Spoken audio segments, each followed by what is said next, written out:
Sí, justo.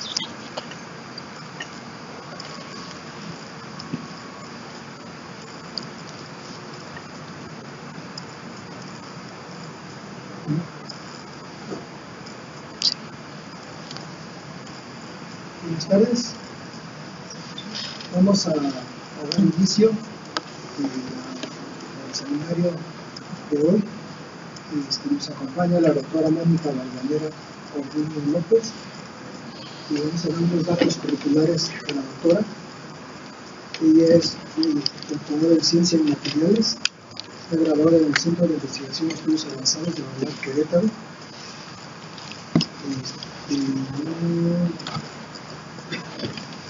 Ella tiene desarrollo profesional en el área de investigación, vinculación, la docencia, tutoría y gestoría académica a nivel licenciatura y posgrado. Sus actividades principales son síntesis, caracterización y procesamiento de materiales semiconductores y poliméricos, el desarrollo de tecnologías asociadas a muchos temas, especialista en el método de depósito de baño químico y su optimización a la fabricación sostenible de recubrimientos de propiedades optoelectrónicas y optocatalíticas. La doctora Orduño cuenta con experiencia en la dirección y colaboración de proyectos de investigación, desarrollo tecnológico en el análisis de propiedades ópticas, morfológicas y estructurales de materiales. Tiene trabajos publicados en revistas científicas arbitradas e indexadas, en varias revistas a nivel internacional. Se ha desempeñado con éxito en la formación de recursos humanos a través de la dirección individualizada, evaluación y seguimiento de proyectos. Ha participado en los programas de la ciencia, encuentros de jóvenes investigadores, de tesis y residencias profesionales vinculadas a centros de investigaciones y empresas de la región. Entre algunas está el CINVESTAT, del IPN, y del Instituto Mexicano de Transporte, como otras más.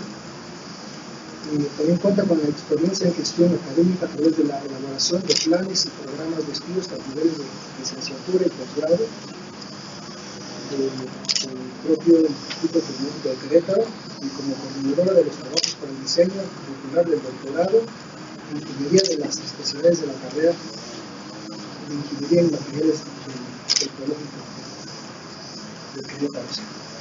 Entonces agradecemos la participación de la doctora y la dejamos. Gracias por la presentación. Bueno, es un placer antes que nada estar aquí y ser invitada por los organizadores. Es una plática relacionada con algunos de los proyectos con los que hemos trabajado o hemos estado trabajando en el tecnológico desde hace unos 2 años. Estos proyectos están relacionados con el desarrollo de metodologías para la síntesis de materiales semiconductores, específicamente en su modalidad de películas delgadas, pensando en una aplicación potencial de estas tecnologías para el desarrollo de tecnologías sostenibles o más sostenibles, amigables con el ambiente, tecnologías más simples, más económicas, que permitan su adaptación a mediano plazo como les decía, en aplicaciones ya muy específicas, sobre todo en el área de la optoelectrónica. En este trabajo nos hemos interesado en este momento fundamentalmente por reconocer las variables del proceso de baño químico, toda su influencia sobre las propiedades de los materiales obtenidos, y bueno, la caracterización se desarrolla en función de propiedades ópticas, optoelectrónicas, morfológicas y estructurales. El grupo de investigación, el cual lidereo, está conformado por algunos profesores del Tecnológico de Querétaro y tenemos colaboradores en el CINVESTAT Unidad Querétaro, y por supuesto la participación siempre activa e importante de los estudiantes, que de verdad han sido muy entusiastas y han tenido muy buenos resultados. Por eso la parte de formación de recursos humanos es una parte que siempre me gusta poner en mi currículum porque creo que es una parte esencial en nuestra labor, además de todo lo demás que hacemos.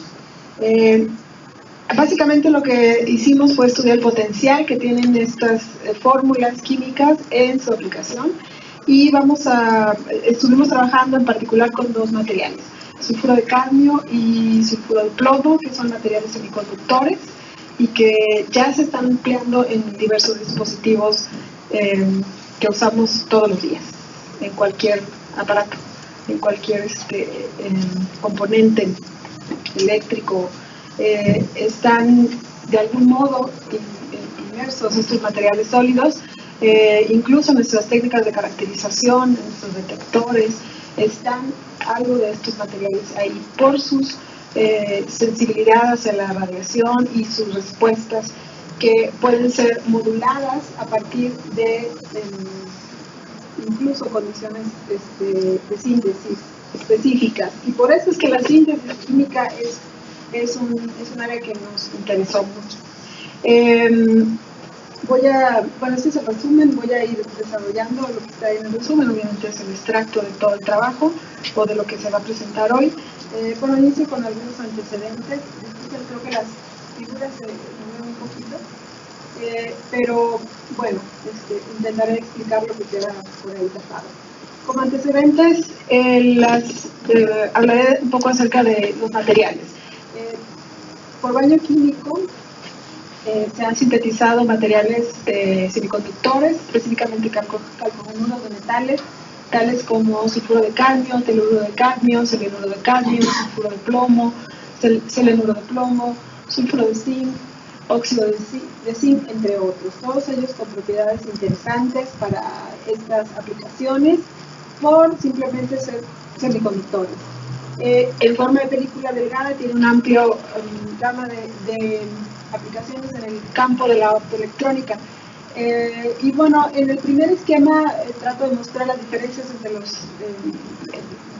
desde el punto de vista de la conducción eléctrica de los materiales. Podemos clasificarlos a todos ellos en estos tres grupos: semiconductores, conductores o aislantes. Y la diferencia sustancial entre ellos es básicamente la distribución energética, la forma en la que quedan distribuidos los electrones en los diferentes niveles energéticos. Y para así podemos distinguir el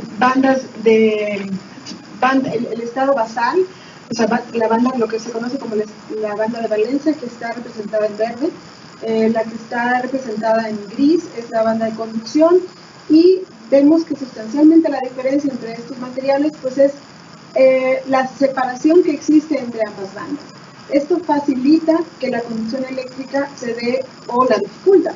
Entre las características de los conductores vemos que ambas bandas se encuentran prácticamente traslapadas. Eso hace que los materiales estén muy dispuestos a que los electrones pasen por ellos, y entonces por eso decimos que es un material buen conductor de electricidad.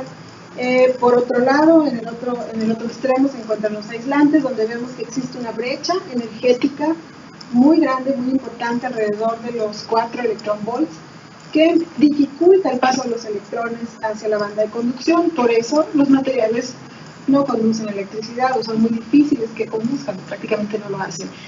En la parte central se encuentran los semiconductores. Estos materiales han sido muy interesantes en las aplicaciones porque resulta que podemos incluso manipular esta propiedad. Podemos establecer condiciones para que los materiales no conduzcan electrones y establecer condiciones para que lo hagan. Y muchos de estos procesos se desencadenan, se pueden desencadenar por simplemente excitaciones energéticas externas, como puede ser la radiación luminosa, la radiación del visible, del sol. Puede producir que se den estas transiciones electrónicas y por lo tanto que el material, de tener una propiedad aislante, ahora tenga una propiedad conductora. Eso cierra un circuito y entonces enciende una luz o cualquier otra situación, como ejemplo nada más. Entonces, por esto es que los materiales, este tipo de materiales se han utilizado en dispositivos como pueden ser tan simples como filtro de radiación, es decir, un material que deja pasar una parte de la radiación y la otra no. Todos hemos hecho uso de filtro de radiación en donde, por ejemplo, nuestros lentes tienen filtros para radiación ultravioleta y hay una razón para eso. La radiación ultravioleta es una radiación ionizante y nos dañaría la visión o nos daña todas las células en general. Y por lo tanto necesitaríamos una capa que nos proteja de eso. Y nada más deje pasar a la radiación, que es lo que se trata de representar aquí, la radiación ultravioleta o la radiación cercana, la morada es la que se detiene, mientras que la radiación de los colores, la que nos hace ver los objetos, esa la podemos tener con claridad hacia los ojos. Fototransistores, tecnologías basadas en las que se basan detectores de radiación, fotosensores, diodos láser, están hechos de estos materiales sólidos y que actualmente ya desde hace mucho tiempo, desde que inició la industria, se están comercializando ya. Celdas solares es otro punto importante en el campo de las tecnologías, de las energías alternativas, es un tema muy importante. Y estos materiales semiconductores son parte de las tecnologías de recientes generaciones de celdas solares que no son de materiales cristalinos, es decir, materiales que son producidos bajo condiciones de presión, temperatura extrema, en técnicas bastante sofisticadas como para que estas tecnologías puedan estar más al alcance de nosotros. Bueno, hoy en día todavía estas tecnologías no están tan al alcance, no están tan comercializadas, pero es una cuestión de que no se ha logrado desarrollar bien este tipo de tecnologías que realmente son mucho más accesibles. Hace no mucho estuve en un curso de celdas solares, pero de instalación de celdas solares, no estábamos viendo la parte científica de la conformación de la celda, y me llamó mucho la atención lo que el técnico decía. Bueno, es que cuestan igual, sale lo mismo, cuesta la policristalina y la monocristalina cuesta igual, ya nada más es cuánto necesitas de energía y básicamente de algún modo la industria está aprovechando que todavía no se extienden estas tecnologías para dar los mismos precios, ¿sí? Pero realmente las tecnologías de celdas policristalinas son tecnologías deberían ser mucho más accesibles porque son mucho más simples, mucho más fáciles de producir. ¿Por qué todavía no están tan accesibles? Pues porque todavía hay poco que se hace. Entonces, hay mucho campo de aplicación que se pudiera explotar aún. También los calcogeneros de metales encuentran aplicación en el campo de la fotocatálisis. Los procesos de fotocatálisis esencialmente son la transformación química de materiales orgánicos contaminantes hacia materiales que no son. Entonces, esto a través de la radiación solar, que incide sobre la superficie fotocatalítica, promueve excitación de los electrones de la banda de valencia a la banda de conducción, tal y como está representado aquí. Esto está representando la misma banda del semiconductor. Esta es la brecha que debe ser superada para que los electrones empiecen a movilizarse. Cuando esto sucede, los electrones están disponibles para reacciones de degradación de la materia orgánica. Y entonces transformarlas a radicales libres, y estos a su vez transformarla en materia contaminante a materia que no es contaminante, como CO2, agua, etc. Pero todo eso propiciado por un material que tiene estas capacidades de movilización de electrones que pueden producir cambios o transformaciones químicas en los materiales contaminantes para que puedan ser no contaminantes. Bueno, hablando específicamente de la técnica de depósito en baño químico, bueno, antes tengo que decir que, como todos ustedes seguramente ya conocen, existen diversas tecnologías para la fabricación de recubrimientos o películas delgadas y que podemos clasificarlas en general como térmicas, físicas, físico-químicas y químicas, netamente. Estos son algunos ejemplos: deposición en fase de vapor, erosión catódica, electrodeposición, roceo pirolítico y el depósito de baño químico, que es la técnica de la que hablaremos hoy. Obviamente esto es una técnica química. Fundamentalmente lo que sucede es que se ponen en contacto los precursores o los reactivos en una solución acuosa, así de simple, en un reactor donde hay precursores de los iones de cadmio, por ejemplo, si lo que quiero hacer es sulfuro de cadmio, y precursores de los iones de azufre, y se ponen en contacto. Pero el punto medular y más importante en la reacción es controlar el depósito, porque todos sabemos que si ponemos iones de cadmio y iones de azufre, los unimos, obviamente tienen una afinidad por unirse, porque satisfacen sus enlaces, y entonces lo que va a suceder es una precipitación abrupta del sólido. Y eso no es lo que queremos, porque lo que nosotros queremos es formar la película. Y la película la formamos sobre un sustrato de vidrio en este caso, pero podríamos tener otro tipo de sustratos. El grupo de investigación ha tratado de explorar sustratos de polímeros, por ejemplo, pensando en la célula flexible. No hemos tenido todavía mucho éxito porque la superficie de los materiales poliméricos tienen otros detalles que hay que cuidar. En particular, pues, esencialmente es hidrofóbica, y nuestras soluciones son hidrofílicas, base agua. Entonces, pero sí, sin embargo, sí se hace, sí se ha hecho, sí hay reportes de que se puede hacer. En fin, son cosas con las que queremos trabajar.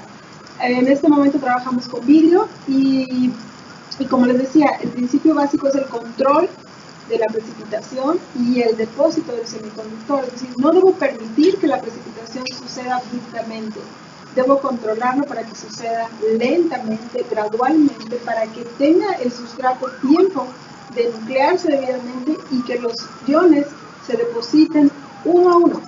Y entonces de paso a lo que conocemos como el mecanismo de ion por ion, que produce películas de excelente calidad, homogéneas, súper bien adheridas al sustrato, pasan la prueba de lo que quieran.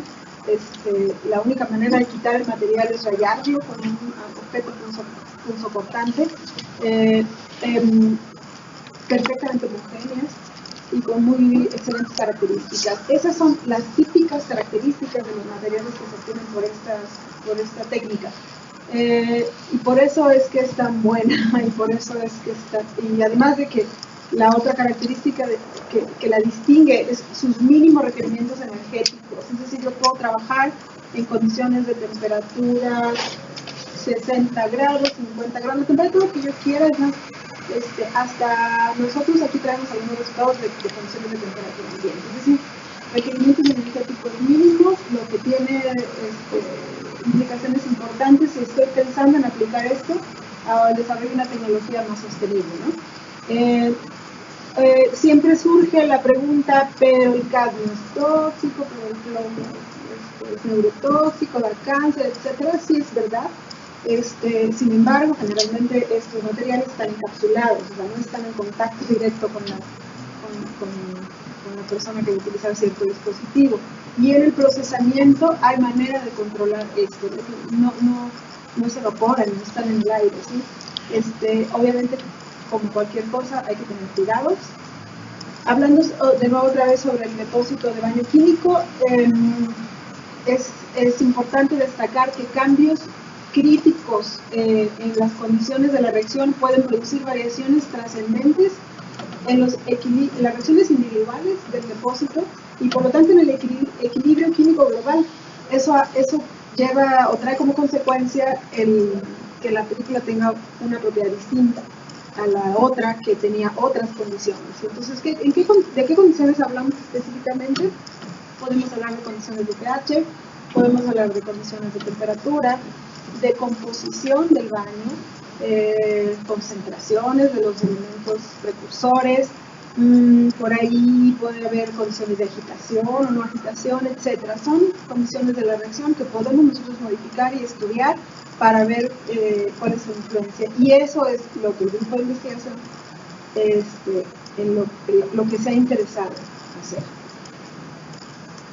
En las hablando de etapas y el mecanismo de la reacción de la síntesis, podemos hablar de etapas iniciales, que son básicamente el establecimiento de todos los equilibrios químicos, es decir, todos los iones, todos los componentes se disocian, están los iones libres en solución, y eso es simplemente la etapa inicial. Un equilibrio, una estabilidad en estas concentraciones de iones para dar paso a las primeras reacciones.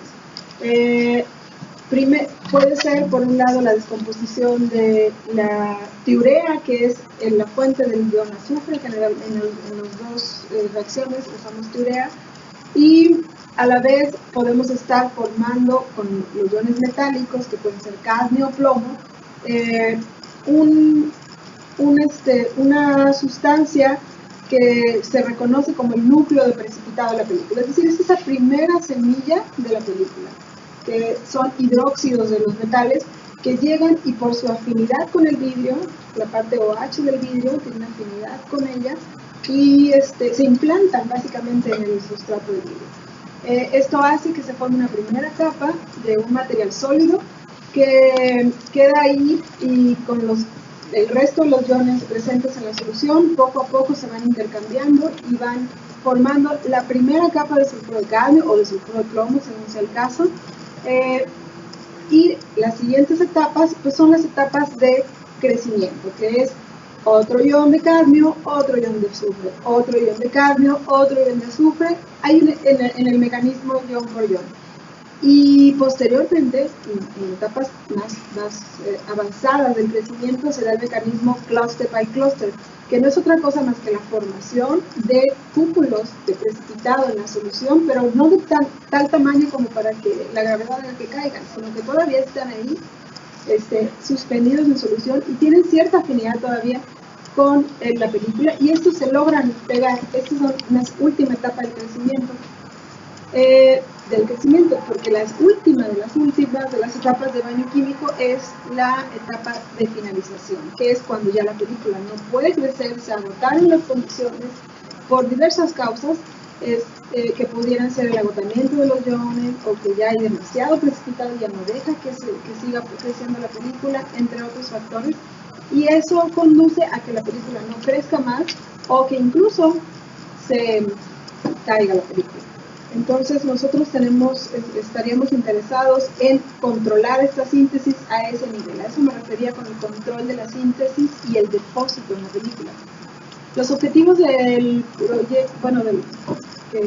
proyecto que hemos estado trabajando estaban alrededor, obviamente, de estos dos materiales.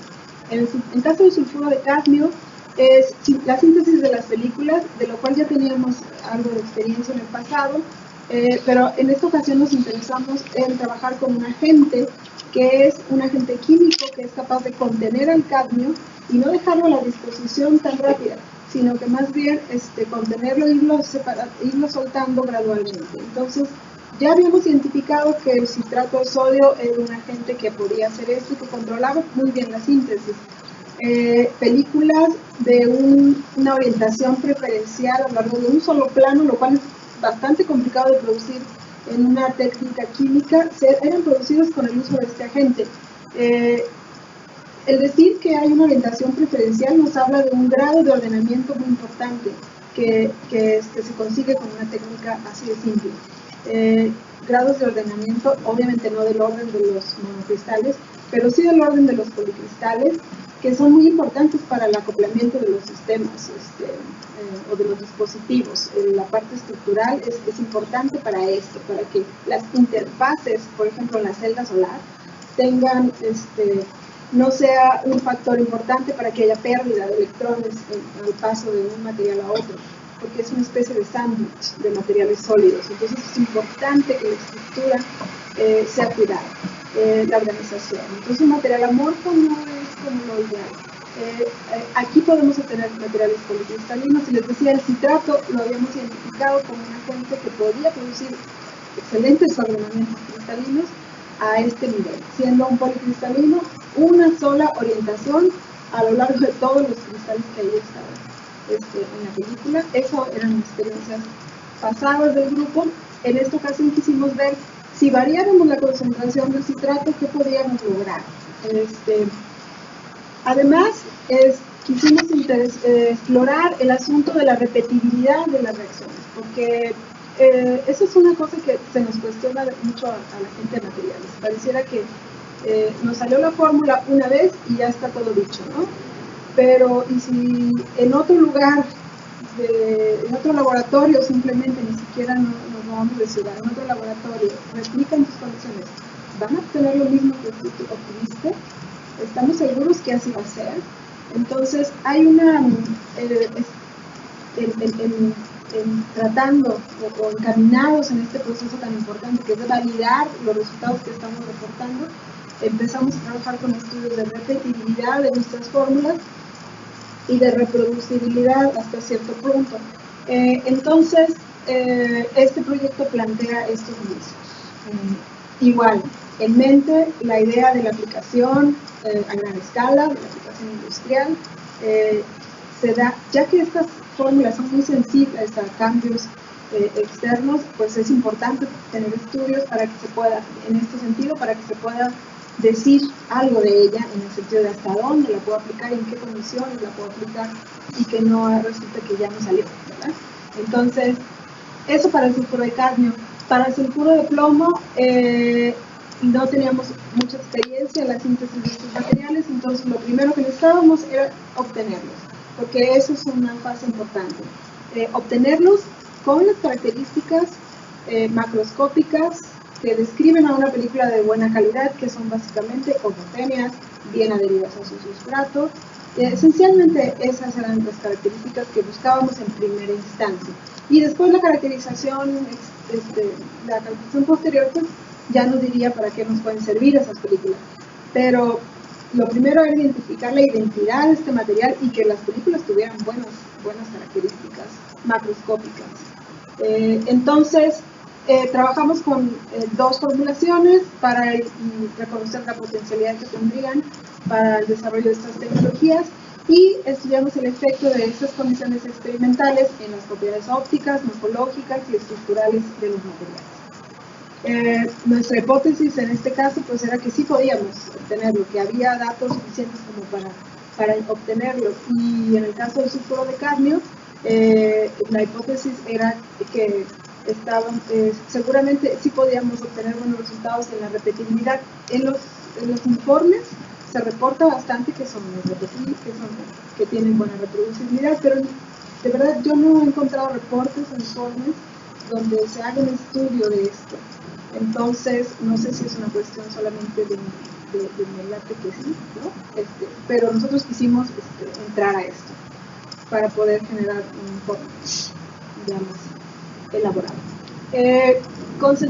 La metodología, pues empezaré hablando sobre las concentraciones molares de las fórmulas, de las diferentes formulaciones. Para sulfuro de cadmio hicimos 3 formulaciones, para sulfuro de plomo hicimos 2, y algunas de sus características macroscópicas. Esos son básicamente los requerimientos. Y bueno, a esto me refería cuando les decía películas de buena calidad. Esta es una película de una formulación, como pueden ver, salió demasiado irregular, como que se despegó en partes, no es homogénea, y esta tiene todas características totalmente contrarias. Esto es lo que estamos buscando, y esto que está acá también, que es sulfuro de cadmio. Son películas muy homogéneas, bien adheridas a su sustrato. Esta película era igual a esta, pero cuando la limpiamos con rigor, como deberíamos hacerlo, eso fue lo que ocurrió. Entonces significa que hay situaciones de la síntesis que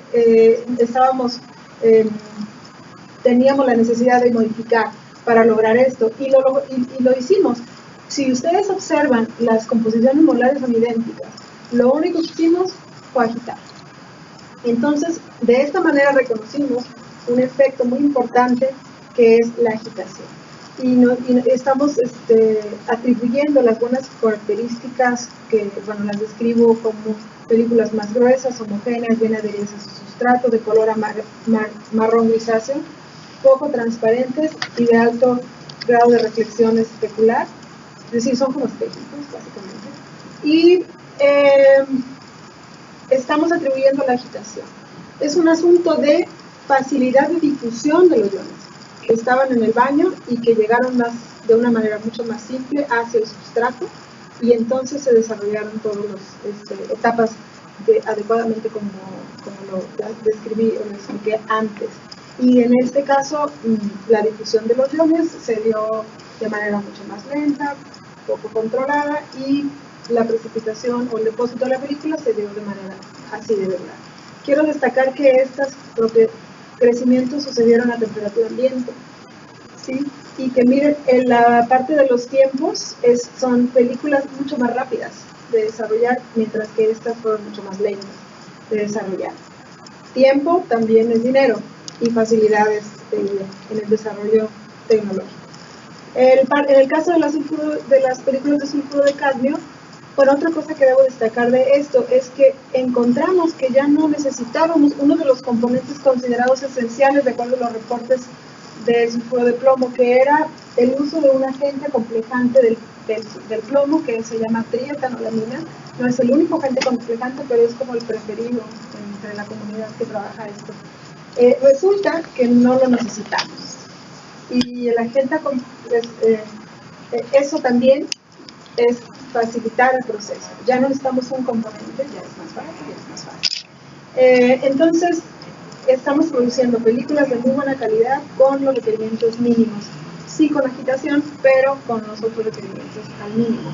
En el caso del sulfuro de cadmio, bueno, se desarrollaron las formulaciones diluidas con concentraciones bajas. Ambas son concentraciones bajas porque intentábamos utilizar el mínimo cantidad de recursos posibles.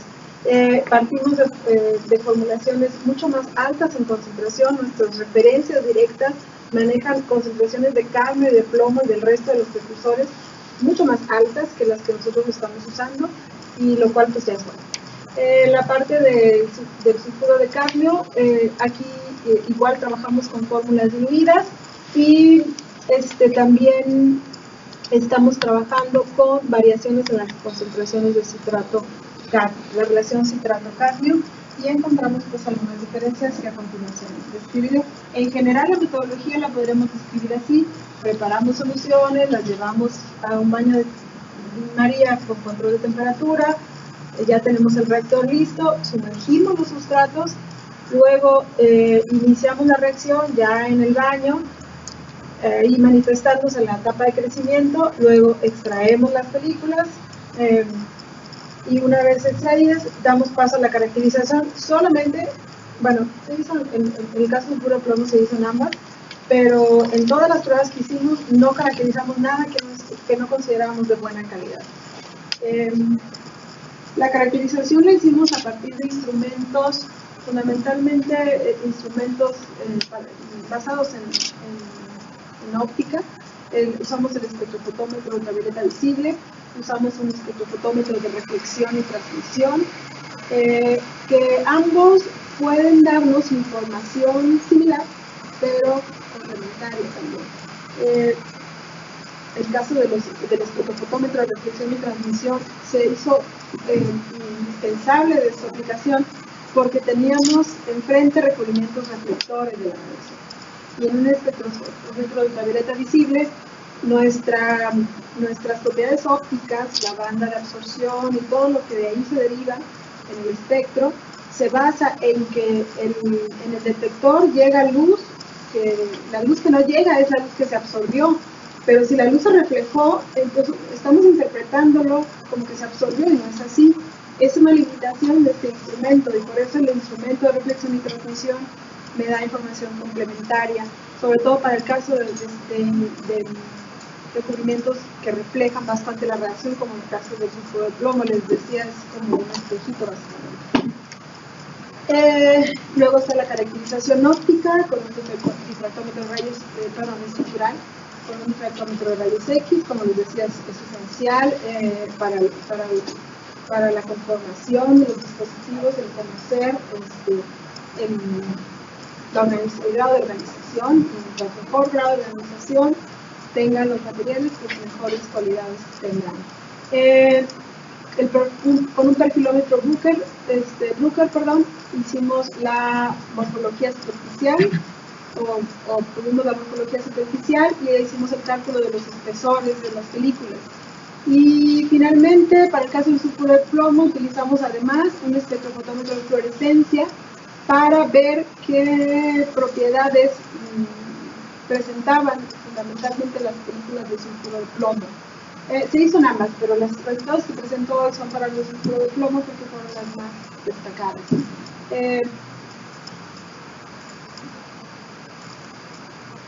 El análisis de resultados de las películas de sulfuro de plomo, de cadmio. Tenemos las películas con concentraciones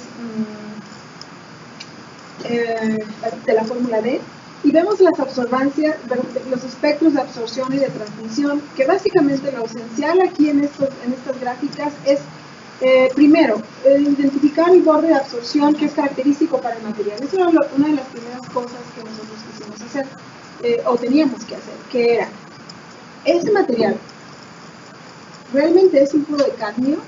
¿O solamente porque se ve amarillo y a otros les veo amarillo es sulfuro de cadmio? Una manera de hacer un análisis cualitativo es con un espectro de absorción, porque son característicos para la sustancia. Ahora, ultravioleta visible no es lo ideal para hacer una caracterización o un análisis cualitativo muy confiable. Sin embargo, nos da una idea bastante buena de que si tenemos un borde alrededor de cierta región, que en este caso para el sulfuro de cadmio es alrededor de los 500 nanómetros, significa que lo más seguro es que, bueno, es que está asociado a la banda de absorción, esa longitud de onda, es la energía que se requiere para que el electrón brinque hacia el estado de conducción, y eso está asociado con energías de alrededor de los 2.55 electronvolts. El análisis de los espectros nos permite y la comparación con un modelo matemático apropiado nos permite el cálculo de las energías prohibidas, es decir, qué tan grande o pequeña es esa brecha que les decía que alrededor es de 1 electronvolt para los semiconductores, pero en el caso del sulfuro de cadmio es de 2.5 electronvolts. Entonces, básicamente es esa energía requerida para que suceda la transición electrónica. Entonces, es parte de la caracterización óptica. Todos estos líneas que vemos aquí de colores son las diferentes películas con los diferentes tiempos de depósito. Hay una manifestación clara relacionada con el tiempo de depósito que obviamente tiene que ver con el espesor de la película. Que mientras más delgada la película, nuestro espectro está menos definido que cuando tiene más espesor la película. Pero todos presentan el borde ubicado alrededor de los 500 nanómetros, que es característico para el sulfuro de cadmio. En los espectros de transmisión tenemos porcentaje de transmitancia contra longitud de ondas, y lo que identificamos, o para qué nos sirve esta caracterización. Hay que recordar que el sulfuro de cadmio lo hemos asociado a un componente de la celda solar, y en particular es un componente llamado ventana de la celda solar. Es decir, es antes de llegar a la parte absorbente, la que va a producir la transformación de energía luminosa, energía eléctrica o el efecto fotovoltaico, se tiene que topar con la capa de sulfuro de cadmio. ¿Y qué deseamos para la capa absorbente? Pues que llegue la mayor cantidad de energía posible, la energía más eficiente y la que no va a degradar la celda. Entonces, básicamente, el sulfuro de cadmio es una ventana o un filtro de esta radiación. Entonces, es muy importante que pase toda la radiación posible del visible, la que va a producir más o mejores condiciones para la transformación fotovoltaica. Entonces, esto lo hemos manifestado en los espectros de transmitancia. Tenemos del orden del 80% para las películas más gruesas, que sí es una película altamente transparente después de los 450 nanómetros. Esto es prácticamente todo el visible, ¿sí? Hacia adelante. Esto está desde los 350 a 800 nanómetros.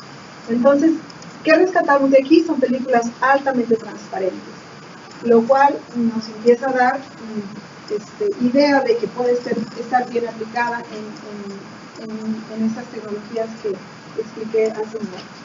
Luego está otra de las fórmulas, la fórmula M1, que solamente por la forma del espectro y la menor definición vemos que son películas más delgadas. Entonces también van a tener alto grado de transparencia, entonces la película más delgada, y por eso está hasta acá arriba, que además es muy delgada. entonces no necesariamente por la propiedad específicamente del material. Pero aquí lo importante es que vemos igualmente un borde de absorción característico para esos materiales, aunque son más delgados, pero tienen las características esperadas para el sulfuro de cadmio. Y luego está nuestra fórmula que la ampliamos en diferentes tiempos hasta 210 y podemos observar en todos los aspectos de absorción la reproducibilidad que tiene el borde alrededor de los 500 nanómetros. Todas ellas presentan un borde de absorción en el mismo lugar y son películas crecidas en condiciones distintas, digamos, de tiempo distinto. La reproducibilidad, la precisión de una metodología la evaluamos en términos de repetibilidad y reproducibilidad. Y la repetibilidad es hacer las condiciones idénticas. Todo igual, la misma persona lo va a hacer, tenemos los mismos espesores, todo es idéntico y vemos si la propiedad se repite o qué tanto más bien qué tanto se dispersa la propiedad alrededor de un valor. La reproducibilidad la evaluamos en términos de cosas como estas. Aquí variamos los espesores de la película y sin embargo seguimos obteniendo muy buenos datos de muy poca dispersión, digamos así, del borde de absorción, que es una propiedad óptica muy importante para estos materiales. Hablando sobre estudios de reproducibilidad y repetibilidad, estos son algunos de los resultados que obtuvimos. Para la parte de reproducibilidad, ahí lo que hicimos fue tomar una de las formulaciones y con cada uno de los tiempos y hacerlo 11 veces. ¿Sí? Los resultados de las réplicas de 210 minutos y los de las de 60 minutos se encuentran representadas ahí en los aspectos de absorción y vemos que el borde prácticamente no presenta dispersión. Estos son datos de reproducibilidad, pero vamos a llevar esto a números. Las medidas de repetibilidad y reproducibilidad están en esta tabla. Básicamente lo que evaluamos son medidas de dispersión de los datos, coeficiente de variación, esencialmente es lo que más rápido nos puede dar una idea de estos datos. Y vemos que en cuanto a la energía gap son menores al 2.28% para reproducibilidad y el espesor, que todavía no muestro los datos, está entre 0.12 y 0.44% el coeficiente de variación, es decir, es muy bajo. Eso le da una idea de que tiene muy buena reproducibilidad. Y en cuanto a repetibilidad, la absorción es menor al 0.74% y el espesor menor al 11%. Entonces, esto nos da una idea clara de que, bueno, eso que se dice es verdad. Y solamente hicimos un estudio preliminar de esto, pero queremos seguir profundizando, ampliando condiciones para seguir evaluando esto. En cuanto a los datos de la morfología superficial y de los espesores de las películas, aquí en estas imágenes se presentan cómo se ve la superficie, vemos que es bastante homogénea, diferentes tiempos de depósito con las diferentes formulaciones y espesores. Esencialmente, para no detenerme tanto ya aquí, vemos espesores del orden de 43, 53 nanómetros, incluso se alcanzan del orden de los 112, 161 para una sola de las formulaciones. Y para la fórmula que estuvimos analizando su repetibilidad, alcanzamos órdenes de los 85 nanómetros. Esto es importante porque para las aplicaciones se exige un espesor superior a los 50 nanómetros y hasta 150 nanómetros en algunos casos, con lo que estamos comprobando que en algunas de nuestras formulaciones sí podríamos aplicar estas tecnologías sin problema. En cuanto a las propiedades estructurales, este es un espectro de difracción, un espectrograma de rayos X, de difracción de rayos X, representativo de las series, donde vemos que, bueno, la estructura no es lo que habíamos encontrado en otras ocasiones, sin embargo, podemos ver que hay una estructura policristalina, hexagonal compacta, de acuerdo a la comparación de los patrones, con datos de distancia interplanares que ahí están representados y tamaño de grano de 7.9 nanómetros. para el caso de las formulaciones D y para el caso de las otras formulaciones eran demasiado delgadas para poder hacer un análisis más profundo de las propiedades. Entonces nuestra área de oportunidad aquí es buscar estas formulaciones de que se vuelvan, poder controlar mejor los espesores y poder hacer análisis más profundo de sus propiedades estructurales, porque con este grado de espesor no ha sido posible llegar a mucho. ¿Qué conclusiones estamos obteniendo de esto? Sintetizar, pues logramos la síntesis y analizamos el efecto que tienen las razones de concentración. Comprobamos que la agente compensante tiene una influencia directa en el índice de crecimiento y la homogeneidad de las películas. Estamos analizando el potencial de aplicación en base a las propiedades del material, fundamentalmente las propiedades ópticas. Y bueno, hemos visto que hemos alcanzado formulaciones mucho más simples, mucho más sencillas, que lo hacen más convenientes para aplicaciones, pensando en la aplicación. Mostramos que la repetibilidad y reproducibilidad son buenas, esencialmente cuando estamos trabajando con espesores mayores a 30 nanómetros, no porque no lo sean debajo de 30 nanómetros, sino porque nuestros instrumentos de medición nos limitan a la caracterización en películas tan delgadas como menos de 30 nanómetros. Esa es la razón por la que tengo que acotarla de esta forma.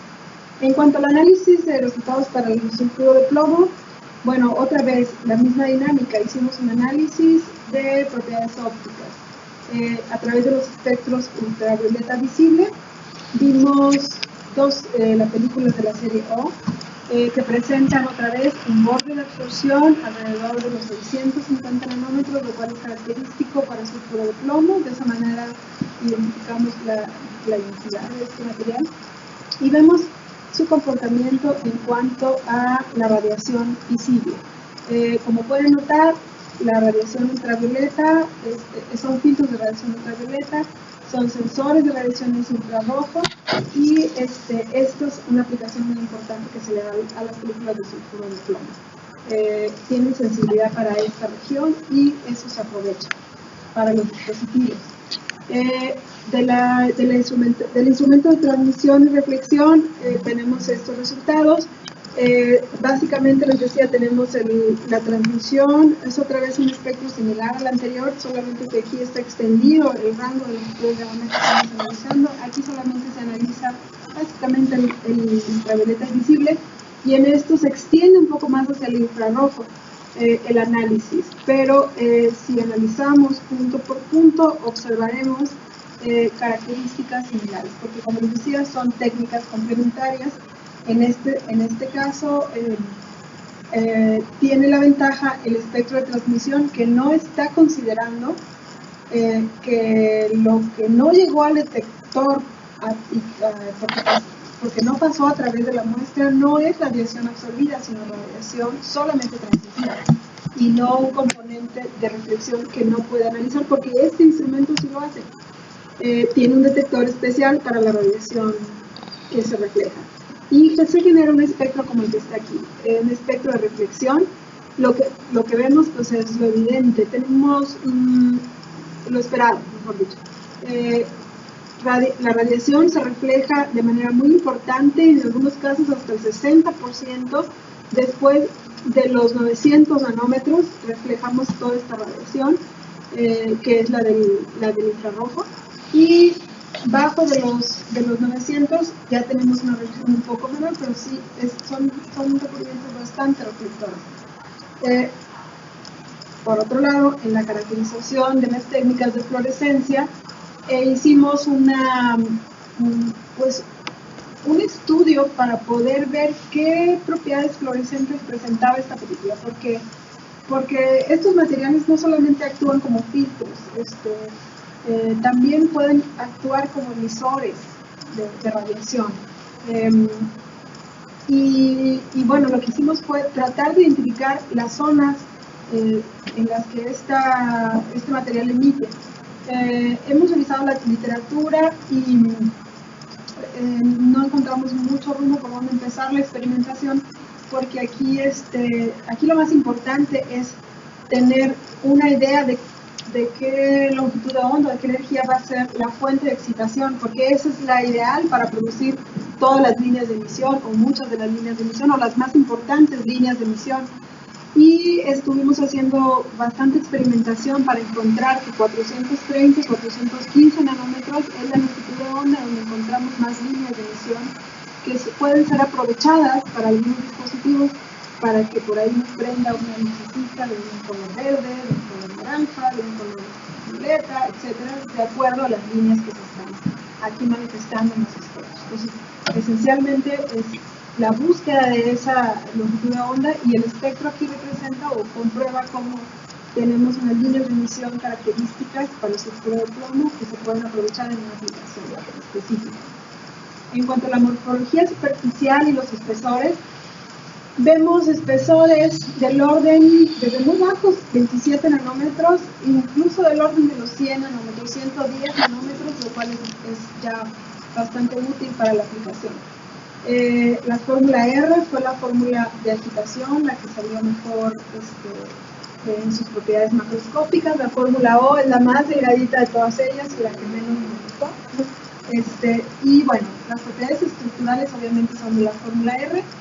Es una película de 330 minutos y observamos la estructura policristalina de estos materiales. Se está evidenciando de una manera muy tangible, al tener picos tan agudos y tan claros, la estructura policristalina de este material, comparando con los espectros patrones de difracciones. Esto lo identificamos como una estructura cúbica simple, y algunos de los cálculos del tamaño de granos son granos más pequeñitos.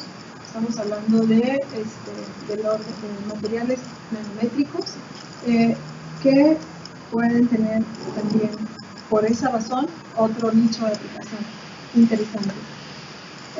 Como conclusiones para esta parte, podemos decir que sintetizamos películas de buena calidad mediante un método que incluye fórmulas de bajas concentraciones molares libres de este componente que era indispensable, según los autores, a temperatura ambiente y con agitación continua. Comprobamos que la temperatura es un factor muy sensible para la síntesis y también la composición. Demostramos que el TEA no es indispensable para la síntesis de estas películas y que su función es bien desarrollada por algún otro componente químico del ambiente químico que pensamos sea los hidróxidos o los OH presentes. Esto es algo con lo que se tendría que seguir experimentando para poder caracterizar mejor el mecanismo de la reacción. Los materiales resultaron bien adheridos, con buena homogeneidad, alcanzando espesores de 100 nanómetros y propiedades esperadas, estructura policristalina cúbica simple y alto grado de reflexión por encima de los 900 nanómetros. Bueno, les presento al equipo de trabajo, bueno, básicamente son mis estudiantes y los colaboradores que están en la parte de abajo. Por mi parte sería todo, creo que ya me consumí el tiempo, pero si tienen alguna pregunta, con mucho gusto estoy para responder.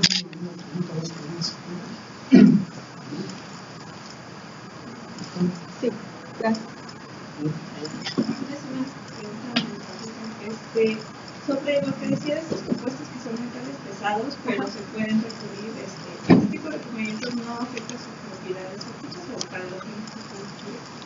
El encapsulado, no, se tendría que utilizar algo. Generalmente se utilizan algún, por ejemplo, un polímero que no tenga interacción con la radiación, que sea transparente, cualquier material mientras sea transparente y que no altere las funciones ópticas, puede ser utilizado, o algún cerámico también podría ser utilizado. Habría que buscar un material que no se interponga en el funcionamiento, porque si de ahí resulta que este material es un filtro además adicional, pues entonces ya el material ya estaría bien desafectado. Sí, pero sí, generalmente se encuentran encapsulados en materiales que no van a interactuar con la radiación. La homogeneidad y el espesor de la película se miden mecánicamente. La homogeneidad y el espesor de la película lo estimamos a partir del perfilómetro, que es un instrumento, es un perfilómetro óptico, es un instrumento, básicamente es un microscopio que manda una señal de luz y se recibe en un detector y hace una estimación de el relieve. Nosotros tenemos que preparar la muestra haciendo es como una especie de escalón que tenemos que formar. Ponemos una cinta para cubrir para proteger a la película y la otra parte la retiramos con ácido y se hace un escalón, tiene que hacerse un escalón muy fino, muy abrupto para que la medición sea posible.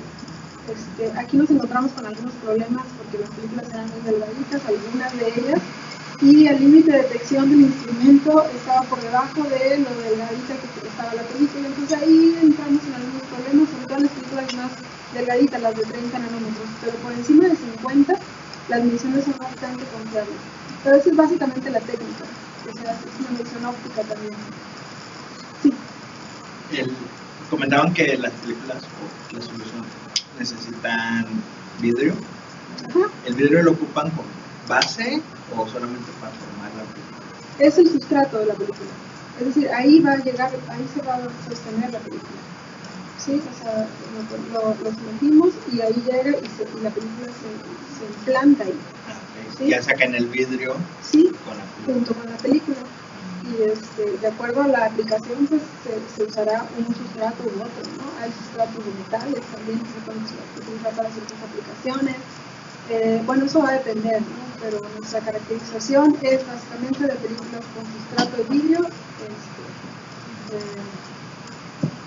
pero podría usarse cuarzo, podría usarse algún otro material, pero habría que hacer una metodología especial para eso. ¿Sí? Ese es el detalle, ¿no? Porque cualquier cosa que cambiemos va a ser sensible a los resultados. Así es. Gracias. Cuando hacen la lectura en el UV visible, usan cualquier espectro UV visible o ponen, ¿cómo le hacen?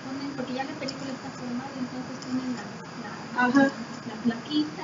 Ponemos la plaquita. Ya ven que generalmente tienen como un carrete para una celda para soluciones líquidas, generalmente así está, pero lo que nosotros hacemos es interponer en el paso de donde va a pasar la radiación, ponemos la plaquita, la película, y eso es lo que medimos. Lo que hacemos también es retirar una parte de la película, porque la película se pega por los dos lados. Entonces nosotros tenemos que retirar una porque queremos evaluar una de ellas. ¿Sí? Entonces, si evaluamos las dos, estaríamos encontrando datos duplicados, ¿no? O aumentados, ¿no? Entonces sí, simplemente lo ponemos en el instrumento y que la radiación pase sobre ella. No hay ninguna complicación más que se te caiga, ¿no? Pero eso es lo único. Así es como lo hacemos nosotros. Sí, como producto secundario en la reacción no tienes polvos, esos no los caracterizan.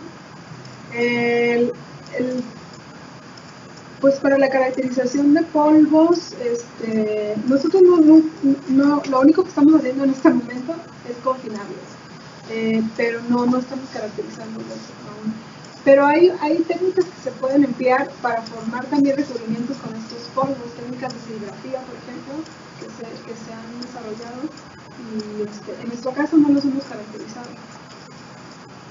como para ver la estructura y sería, ¿no? Digo, finalmente es el material, ¿no? Que tiene una aplicación muy específica y lo puedes utilizar tanto como película como independientemente de lo que lo pongas. Más por lo que podría ser algunos otros proyectos que van relacionados con el material en bulto, ¿no? Más que como películas, ¿sí? Es verdad. Y de hecho, en el reactor hay todavía iones que disponibles, ¿no? O sea, yo podría filtrar eso y seguir con la reacción y la reacción continuaría, porque la disposición es prácticamente inagotable. Entonces sí, hay un montón de cosas que se podrían hacer. Claro, sí.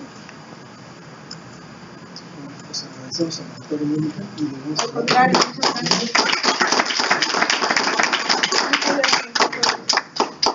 Gracias.